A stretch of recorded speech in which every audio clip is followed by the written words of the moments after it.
Right now, as you're listening to this video, somewhere in the Pacific Ocean, Chinese military ships are patrolling waters 150 kilometers from Taiwan.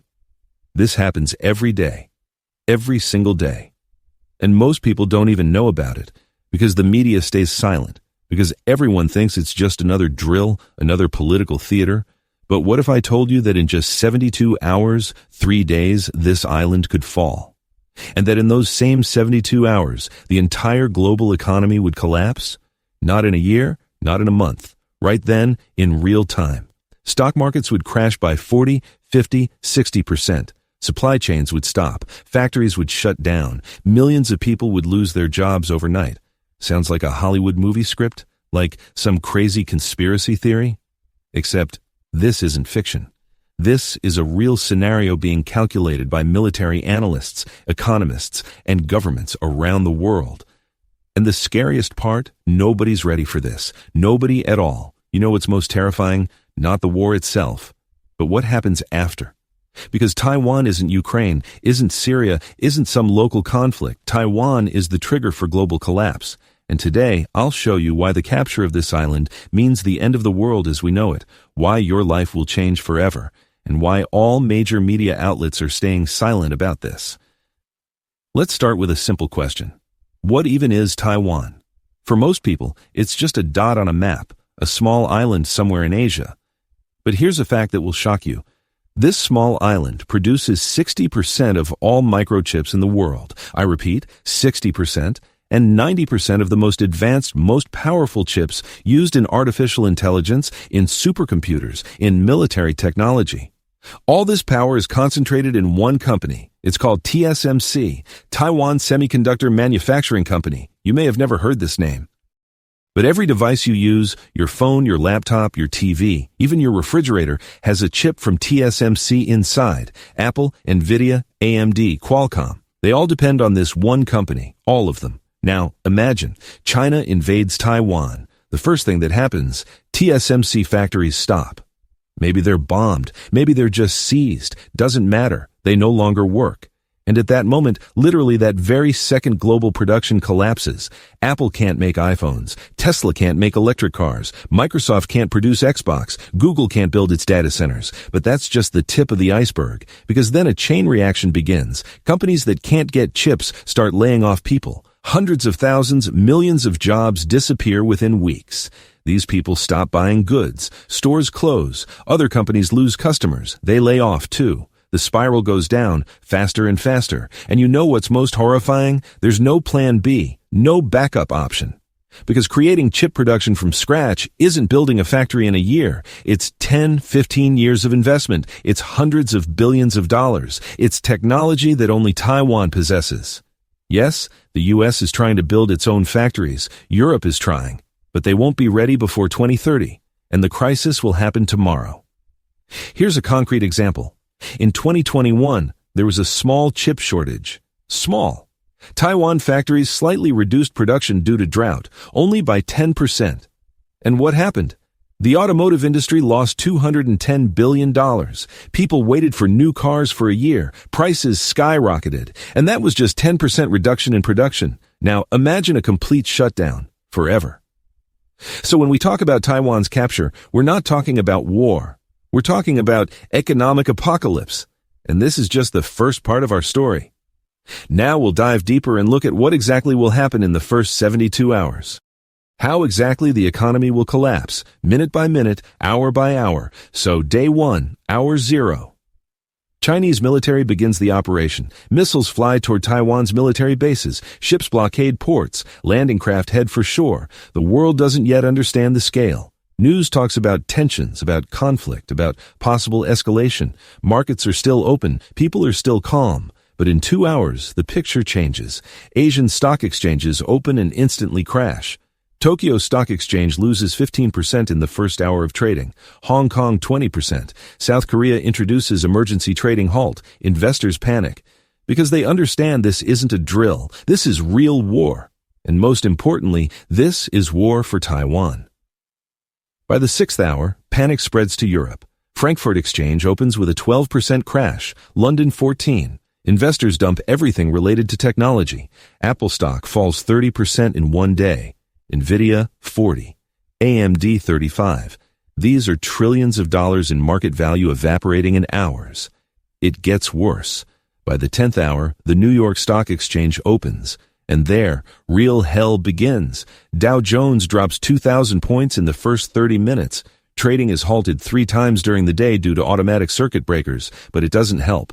By end of day, S&P 500 loses 22%. This is the worst day in American stock market history. Worse than the Great Depression, worse than 2008, worse than COVID. But stock markets are just numbers on screens. The real economy reacts slower, but it reacts. By end of first day, major tech companies urgently convene boards of directors. Apple announces suspension of new iPhone production. Nvidia freezes graphics card release. Automakers realize that in a month, their assembly lines will stop because they have no chips and nowhere to get them. By evening of the first day, central banks start acting. The U.S. Federal Reserve holds an emergency meeting. The European Central Bank, too. They announce readiness to inject trillions into the economy. But markets don't respond. Because money won't solve the problem. The problem isn't liquidity. The problem is that it's physically impossible to produce goods without Taiwanese chips. Day 2. The situation worsens. China completely blockades Taiwan. Not a single ship can enter or leave. This means that even if TSMC factories somehow miraculously continue working, they can't export products. Thousands of containers with microchips are stuck in ports. Companies worldwide start realizing their reserves will run out in 2 to 3 weeks, a month at most. By this point, panic spreads to ordinary people. Social media explodes. People rush to electronics stores buying everything. Phones, laptops, tablets. Everything sells out in hours because everyone understands. Soon, this won't exist anymore. Or will cost 3 times more. Prices start rising right in stores. What cost $1,000 in the morning costs $1,500 in the evening. On the second day, layoffs begin. Tech startups are hit first. They have no reserves, no buffers. They announce closures. Hundreds of companies worldwide. Tens of thousands of people lose jobs. But this is just the beginning. Large corporations are holding on for now. By end of second day, governments start introducing emergency measures. The U.S. announces creation of a strategic chip reserve. The European Union promises subsidies to electronics manufacturers. Japan, South Korea, Taiwan. Everyone tries to do something, but everyone understands. It's a drop in the ocean. The problem can't be solved in 2 days. Day 3. 72 hours since the operation began. And here's where the scariest thing happens. China announces that Taiwan is now part of the PRC, military operation complete, island under control. And at this moment, the world realizes this isn't temporary. This is the new reality. The reaction is instant. The U.S. introduces full sanctions against China. Europe joins. Japan, Australia, Canada all introduce sanctions. Chinese banks are disconnected from SWIFT system. Chinese companies can't do business in the West. But there's a problem. A huge problem. China is the world's factory. Half of all goods on the planet are produced there. And these sanctions mean there are now not only no microchips, there's nothing at all.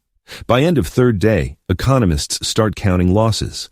And the numbers are terrifying. The global economy has lost $15 trillion in 3 days. $15 trillion.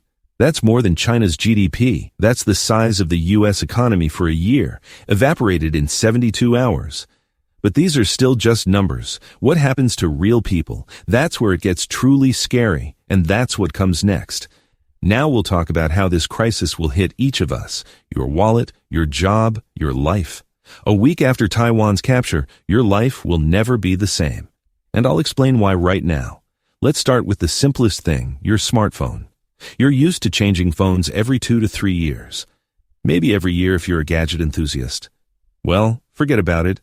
There are no new phones anymore. There's physically nothing to make them from. But okay, you say, I'll manage without a new phone. The problem is, your old phone will break soon too. And fixing it will be impossible. Because there are no spare parts. Service centers close one after another. Your screen cracked, hard drive died, battery dead. Sorry, we can't help. And this isn't just about phones. Your laptop, your TV, your gaming console, your smart speaker. All of this becomes an irreplaceable resource. Broke, throw it away. Can't buy new. Prices for working electronics skyrocket. A 5-year-old used iPhone sells for $2,000 because it's the last chance. Now let's talk about cars. A modern car is a computer on wheels. It has over 100 microchips. Without them, the car won't start. And now all automakers stop assembly lines. Ford, Toyota, Volkswagen, Tesla, all of them. No new cars. Prices for used cars double in a month. Because people understand, if your car breaks down, you can't buy a new one. But the worst is with jobs. Remember I talked about layoffs in the first days? Well, that was just flowers. By end of first month, all industries are hit. Absolutely all. Tech companies lay off 30 to 40% of employees. Auto industry, 50%. Electronics, retail, almost everyone. These stores simply close. Nothing to sell. Let's take a concrete example. A programmer at a major company. Salary $100,000 a year. Good life. And then his company announces cost cuts because their clients' tech startups are closing one after another. No clients, no money, no job. The programmer gets a termination notice. And he's not alone. There are millions like him. These people enter the job market. But there are no jobs because the entire economy is in crisis. Unemployment in developed countries jumps to 15 to 20% in a couple months. This is Great Depression level. And this is just the beginning. Because the crisis then spreads to other sectors. People without jobs stop paying mortgages. Banks start foreclosing homes. But there's nobody to sell to because everyone has the same problems. Real estate market collapses. Prices fall 30 to 40%. If you had an apartment worth $500,000, now it's worth $300,000 if anyone wants to buy it at all. Next, your savings.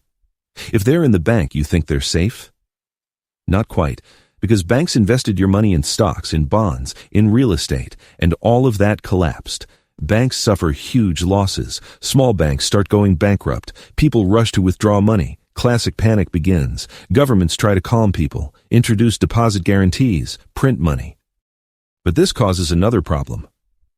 Inflation. Prices for everything start rising. Food, gas, utilities, everything gets more expensive. Because there's more money but fewer goods. Your salary, if you haven't lost your job yet, no longer covers expenses. You're getting poorer even if nothing has changed in your life. And here people start understanding that the crisis is for the long term. This isn't a couple months. This is years, maybe a decade. Because building new factories, restoring supply chains, returning the economy to previous levels, it's colossal work. And it's unclear if it's even possible. But let's dig even deeper, because there are things worse than losing jobs and money. Things that concern your safety, your health, your life. Remember I said microchips are everywhere? Well, they're in hospitals too. Modern medicine completely depends on electronics. MRI machines, CT scanners, ventilators, cardiac monitors. All of this runs on microchips. And when these devices break, there's nothing to replace them with. Hospitals start refusing complex surgeries because there's no equipment or it doesn't work. People with chronic diseases who depend on medical devices, diabetics with insulin pumps, heart patients with pacemakers find themselves at risk. Devices are designed for a certain lifespan, and when they fail, there's nothing to replace them with. This is no longer an economic crisis. This is a humanitarian catastrophe.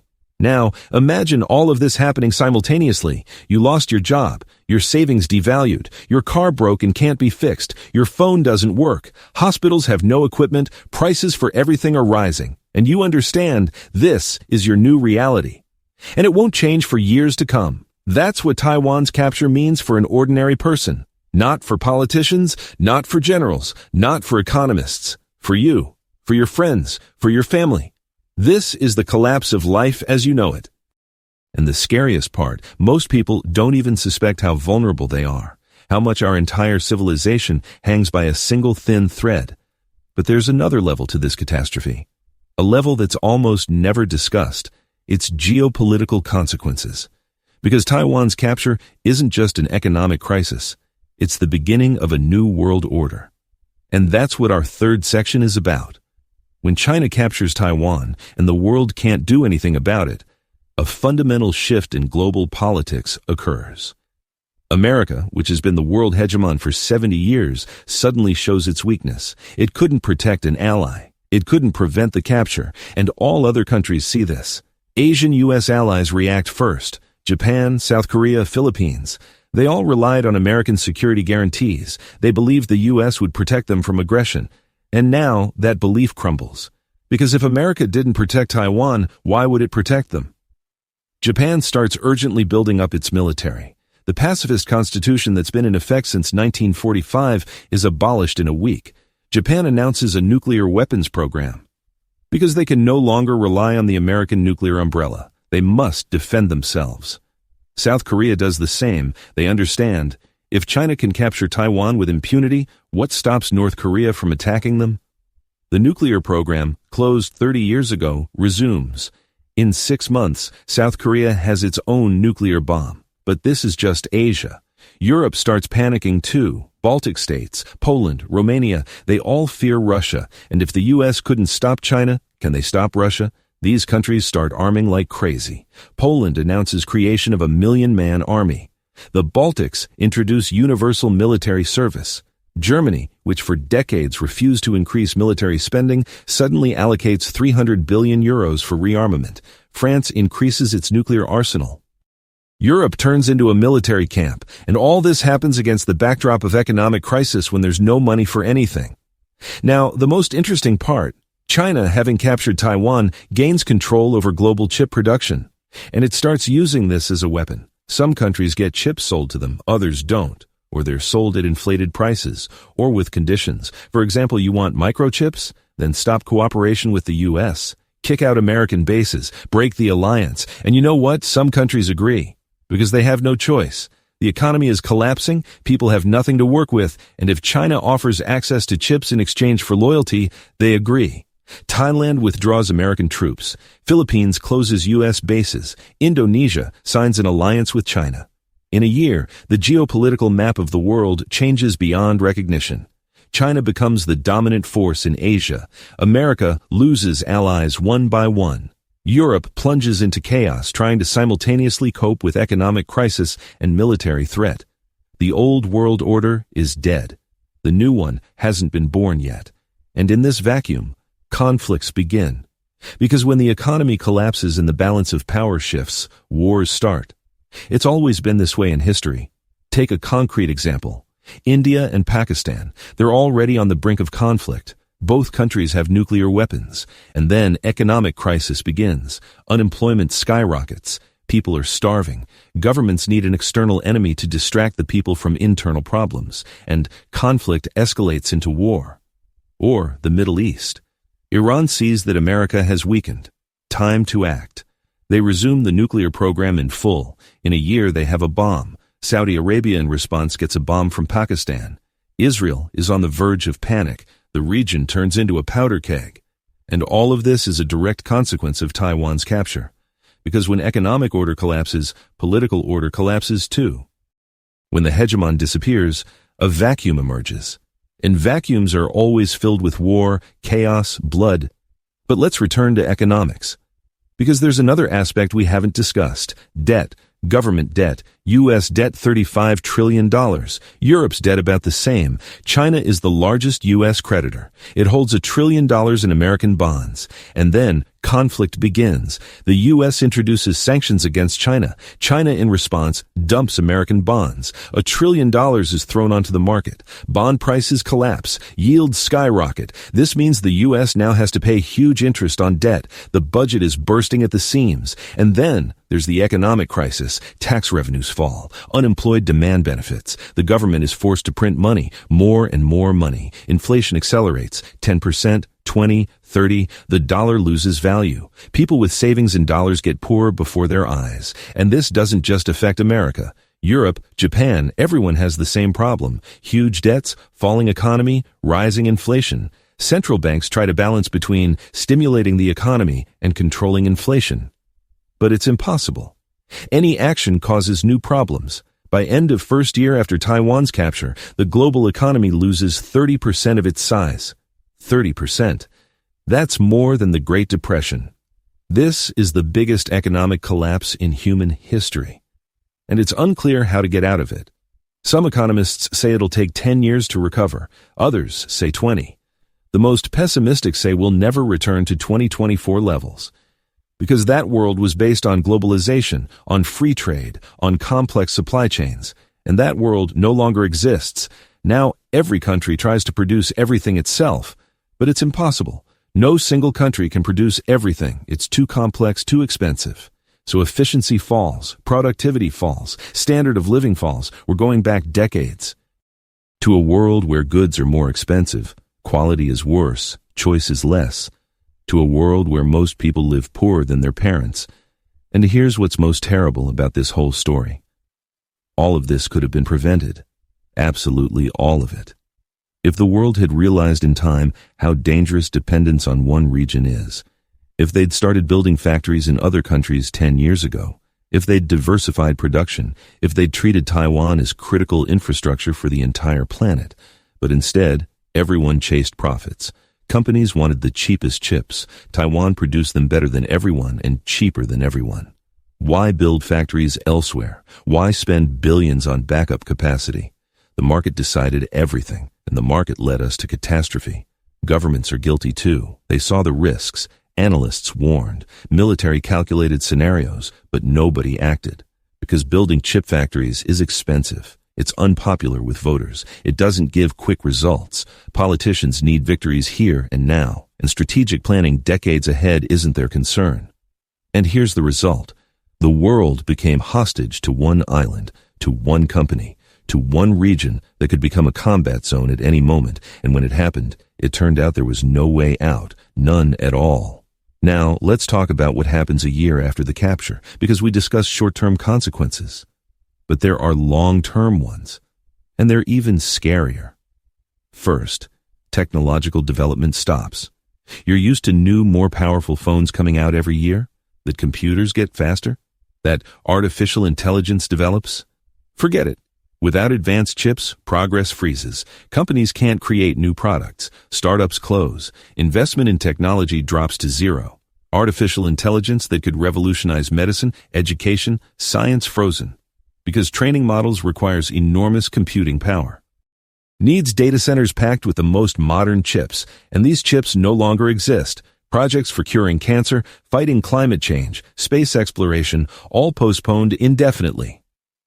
Second, social consequences. 20% unemployment isn't just a number. It's millions of families without money. It's rising crime. It's social unrest. People take to the streets. They demand help. They demand jobs. They demand food. And governments have nothing to give. Because there's no money. Massive protests begin in the U.S. In Europe, right-wing parties come to power promising simple solutions. Close borders, expel migrants, return to the good old days. But it doesn't work. Because the problem isn't migrants. The problem is the entire economic system collapsed. In developing countries, it's even worse. In Africa, in South Asia, in Latin America, famine begins. Because these countries depended on imports, on remittances from migrants, on investments, and all of that disappeared. Millions of people try to flee to more prosperous regions. The largest migration crisis in history begins. Europe closes borders, builds walls, sends the army to guard coasts. Thousands of people die trying to cross the Mediterranean. This is no longer just an economic crisis. This is a humanitarian catastrophe of planetary scale. Third, environmental consequences. Sounds strange, right? What does Taiwan's capture have to do with ecology? Direct connection. Because fighting climate change requires investment, requires new technologies, requires international cooperation. And all of that collapsed. Countries can no longer afford to invest in green energy. They need to feed people. They need to support the economy. So they return to coal, to oil, to the dirtiest energy sources. Because it's cheaper and simpler. Carbon emissions skyrocket. Global warming accelerates. In 10 years, we pass the point of no return. The planet warms by 2.5 degrees. Irreversible changes begin. Glaciers melt. Sea level rises. Coastal cities flood. Climate catastrophes happen one after another. And all of this is an indirect consequence of Taiwan's capture. Because this capture destroyed the global system that was at least somehow trying to solve these problems. And now, every country is on its own. And in such a situation, nobody thinks about ecology. Fourth, and possibly the scariest, Psychological consequences.